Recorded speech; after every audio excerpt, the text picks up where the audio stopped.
성범죄는 그렇게 했다가는 2차 피해 우려 때문에 자칫 잘못하다가는 구속영장을 검토해 볼 수도 있는 거예요, 수사기관에서.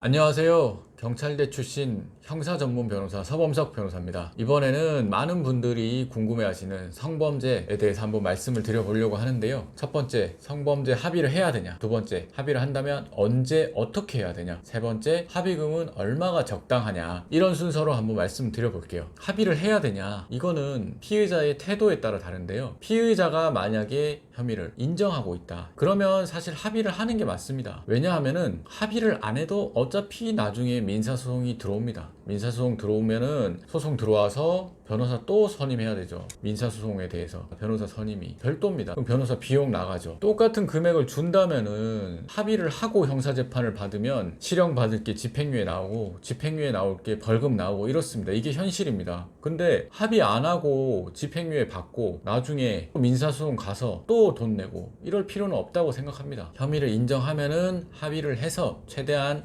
양형을 낮추는 쪽으로 가는 게 맞다고 생각하고요.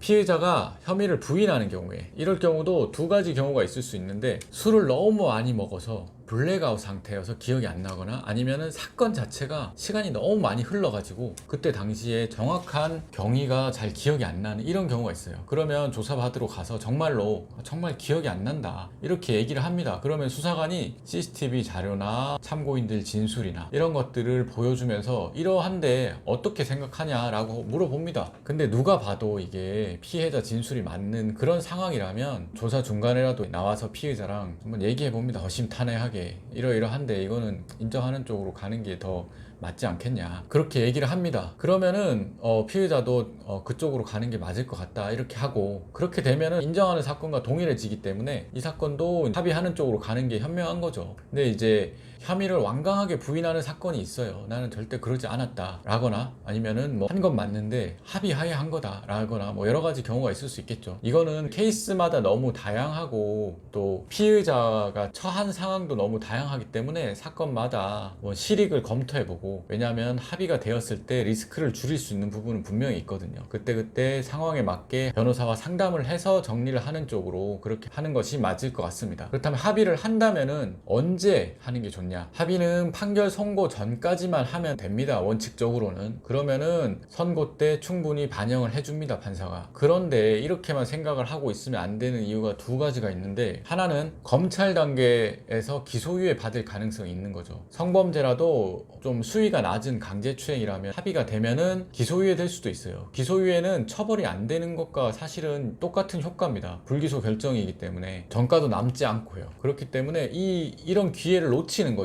검찰 단계까지 합의가 되면은 기소유예 될 수도 있는데 법원 단계 가서 합의를 하면 기소유예 자체가 아예 없으니까요. 그리고 두 번째는 수위가 조금 높은 사건에서 합의가 안 됐을 때 구속될 가능성이 있어요. 수사 단계에서 사전 구속 영장이라고 하는데요. 합의가 되면은 사전 구속 영장까지는 안 할 만한 사건인데, 합의가 안 되고 피해자 쪽에서는 피의자가 계속 혐의를 부인하고 있다는 거를 간접적으로 듣게 되면은 엄벌해 달라는 탄원서를 계속 내는 사람들이 있어요. 그러면은 수사 단계에서 구속이 될 수가 있는 거죠. 그러면 불구속 상태에서 혐의에 대해서 계속 방어를 해야 되는데 구속 상태에서 하게 되니까 방어하는데 어려움이 있을 수 있고, 또 합의금을 마련하는데도 어려움이 있을 수 있어요. 내가 가장인데 내가 계속 직장 생활을 하고 그 돈으로 내가 합의금을 만들어야 되는데 구속이 되어 버리는 거죠. 그러면 합의금을 못 만드니까 합의하는 것 자체가 힘들어질 수가 있는 거죠. 이런 부분이 있을 수 있습니다. 그러면 합의는 어떻게 해야 되냐? 피의자가 피해자한테 직접 연락을 해가지고 하는 거냐 이렇게 물어보시는 분들도 있거든요. 그런데 그거는 다른 일반적인 뭐 경제범죄나 뭐 사기 같은 경우라면 그렇게 진행할 수도 있어요. 서로 간의 감정을 좀 풀고 그렇게 하는 거니까.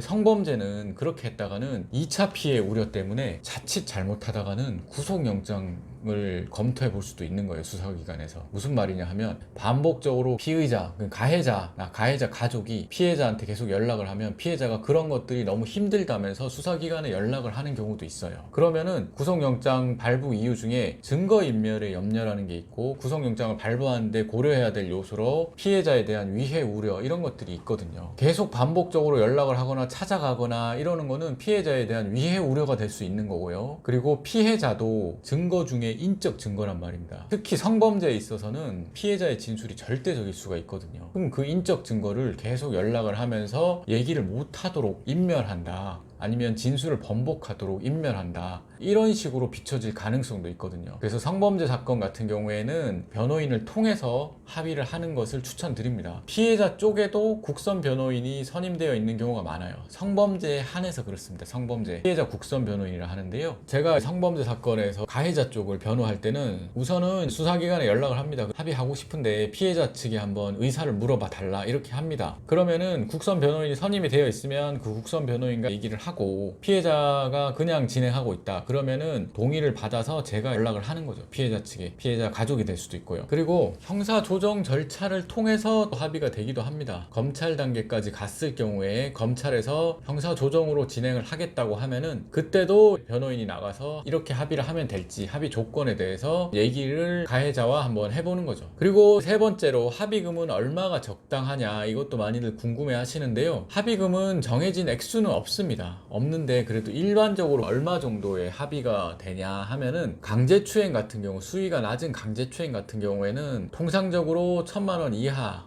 수백만 원대에서 이루어지는 경우가 많은데, 상황에 따라서는 2천만 원, 3천만 원 이렇게 되는 경우들도 있었어요. 특히 가해자가 공무원이라면 아무래도 그 합의가 정말 필요할 수 있기 때문에 합의금이 조금 피해자 쪽에서 많이 들어와도 그냥 수용을 하고 합의를 진행하는 경우들도 있었습니다. 강간죄라면은 합의금이 보통 2천만 원 이상부터 시작을 해서 많게는 5천만 원까지도 해봤습니다. 강간죄는 아무래도 강제추행죄보다는 그 수위나 그 피해 정도가 많기 때문에 이렇게라도 합의를 해서 구속을 면하는 쪽으로 방향을 잡는 것이 현명하다고 생각하는 경우도 있을 수 있거든요. 마지막으로 합의를 하게 되면은, 그럼 합의서에는 어떤 걸 적어야 되냐 하면은, 합의서에 가장 필요한 거는 일체의 민형사상 이의 제기를 하지 않기로 한다, 이 문구가 들어가는 겁니다. 민형사상입니다. 형사만 적어버리면은 나중에 민사소송이 또 들어올 수가 있어요. 이 금액을 받음으로써 우리는 합의를 하였고 일체의 민형사상 이의 제기를 향후 하지 않기로 한다, 이 문구가 들어가고, 이게 기본 베이스고요. 여기서 더 나아가서 금액을 좀 많이 줬거나 피해자 쪽에서 좀 우호적으로 나와준다 그러면은 처벌 불원서나 탄원서, 선처를 구해주는 그런 서류까지 받는다면은 금상첨화겠죠. 서류를 여러 장 작성하는 게 조금 부담스러우면은